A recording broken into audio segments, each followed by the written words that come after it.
Antara lembaga BPK dan lembaga BPKP, manakah yang punya kewenangan untuk menetapkan kerugian keuangan negara?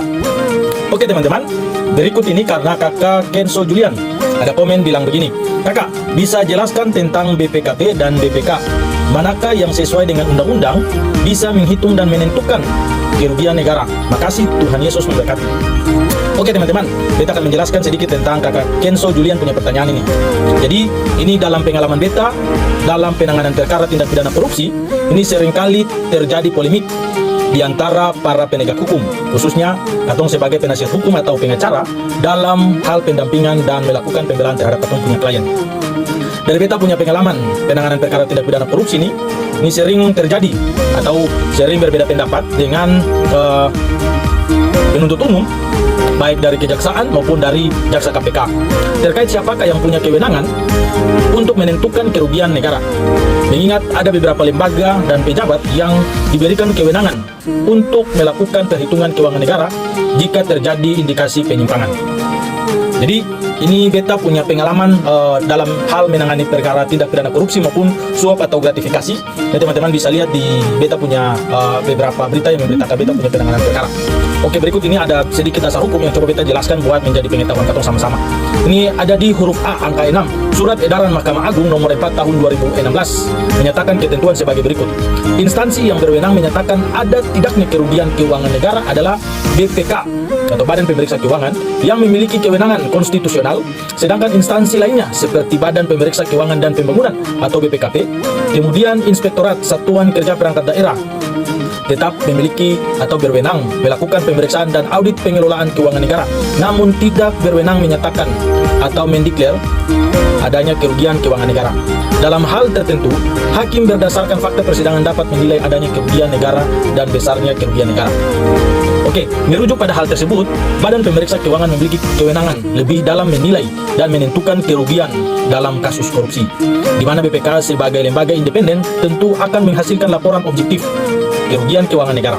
Kemudian dijadikan acuan perkara korupsi di pengadilan tindak pidana korupsi. Berdasarkan SEMA atau Surat Edaran Mahkamah Agung ini nomor 4 tahun 2016, terlihat dari kewenangan BPK dan BPKP dalam peraturan perundang-undangan. BPKP hanya berwenang memeriksa atau mengaudit perhitungan kerugian keuangan negara sebagai indikasi adanya penyimpangan yang merugikan keuangan negara. Sedangkan kewenangan menilai dan menentukan adanya kerugian keuangan negara melalui keputusan BPK hanya dimiliki oleh BPK. Artinya, SEMA nomor 4 tahun 2016 ini menegaskan bahwa lembaga yang berhak menghitung dan menyatakan adanya kerugian negara adalah BPK. Sementara lembaga lain seperti BPKP hanya berwenang melakukan perhitungan kerugian negara tapi tidak berhak menyatakan adanya kerugian negara.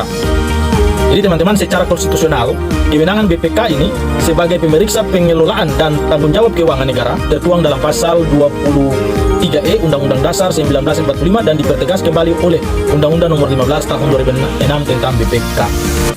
Jadi ada banyak aturan yang mengatur tentang kewenangan dan juga fungsi lembaga serta pejabat dalam hal melakukan audit dan perhitungan kerugian keuangan negara.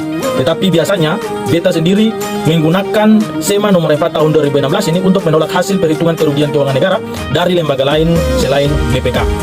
Jadi beta punya pengalaman waktu penanganan perkara salah satu tindak pidana korupsi di Tanimbar itu audit yang dipakai oleh Kejaksaan Negeri Kepulauan Tanimbar itu ahlinya itu dari inspektorat, dan beta menolak hasil perhitungannya itu karena beta menggunakan SEMA nomor 4 tahun 2016 ini. Nah, jadi hasil dari semua proses persidangan dan pembuktian itu kembali kepada keyakinan hakim. Apakah hakim lebih yakin terhadap dalil penuntut umum dalam membuktikan dakwaannya, atau hakim itu lebih yakin terhadap pembuktian penasihat hukum dalam pembuktian yang dituangkan dalam nota pembelaan atau pledoi. Dalam penanganan perkara tindak pidana korupsi, pengalaman beta ada hasil dari persidangan itu yang baik, dalam hal ini menguntungkan katong punya klien. Tetapi ada juga beta saya bisa pungkiri bahwa ada hasil dari persidangan itu yang mungkin saja hasilnya kurang maksimal. Jadi pesan beta bagi katong semua, baik pihak swasta maupun para penyelenggara negara ini, dalam menjalankan tugas itu harus selalu berhati-hati dan waspada dalam melakukan segala tindakan.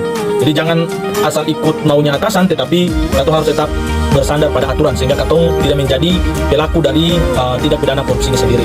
Jadi dari kakak Kenzo Julian punya pertanyaan ini sekilas beta jawab dengan beta punya pengalaman, dan beta sendiri pun sudah menggunakan dasar hukum SEMA nomor 4 tahun 2016 ini. Jadi terima kasih, semoga jawaban ini bermanfaat, dan bagi teman-teman semua yang mau katong diskusi apa saja bisa komen. Bagi yang belum follow bisa follow, jangan lupa like. Tuhan Yesus memberkati.